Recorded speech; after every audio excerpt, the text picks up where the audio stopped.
পাটা ভাঙতে বুঝতে পারলাম আমার মেয়েটা ঠিক কতটা বড় হয়ে গেছে। প্রত্যেকটা সময়ে আমার খেয়াল রাখা, আমি কি খাবো কি খাবো না।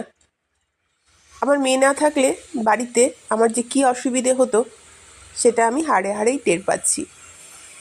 কালকে বসেছিলাম ওকে পড়াতে, হঠাৎ করে উঠে বলল, মা খিদে পাচ্ছে। আমি বললাম, কি খাবি বল। বলছে, তোমায় কিছু করতে হবে না, আমি চাউমিন করব। জিজ্ঞেস করলো, বাবা তুমি কি চাউমিন খাবে? তো সন্তু বলল, হ্যাঁ।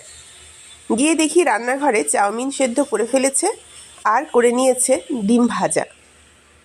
আমি ভয় পেলাম, কিছু যদি করে না দিই, কোথাও যদি লাগিয়ে দেয় তাহলে কি করব। তাই গিয়ে গ্যাস জেলে কড়াই বসিয়ে তাতে দিয়ে নিলাম খানিকটা মটরশুঁটি, পেঁয়াজ, আর দিলাম লাল লঙ্কার গুঁড়ো, গোলমরিচের গুঁড়ো, ভিনিগার। ভিনিগার দেওয়ার পর এটাকে খুব ভালো করে আমি একটু খালি ভেজে নেব।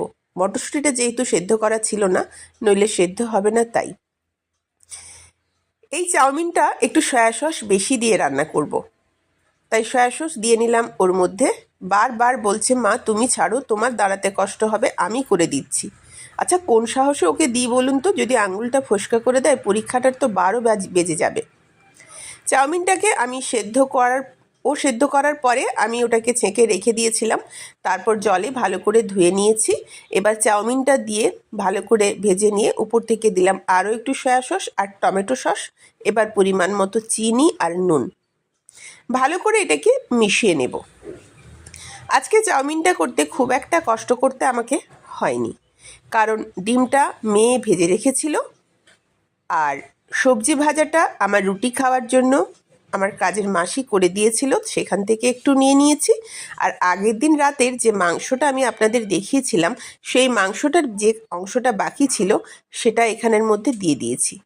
দেওয়ার পর এটাকে খুব ভালো করে ভেজে নেব। দেখেই আমি বুঝতে পারছি এটা খেতে কতটা টেস্টি হবে। আমার তো ভীষণ ভালো লেগেছিল খেতে। সবজিটা হয়তো আরও একটু হলে ভালো হতো, কিন্তু আমার পক্ষে তখন আর সবজি কাটাটা সম্ভব ছিল না। তাই এইভাবেই চাউমিনের সাথে সমস্ত উপকরণ খুব ভালোভাবে মিশিয়ে নিলাম। যেহেতু এটা একটু সয়া চাউমিন করব, তাই এর মধ্যে একটু গোলমরিচ আর সয়া সসটা বেশি পড়বে। পাশেই ছিল একটা বাঁধাকপি কুচি করে এর মধ্যে সামান্য আমি দিয়ে নিলাম।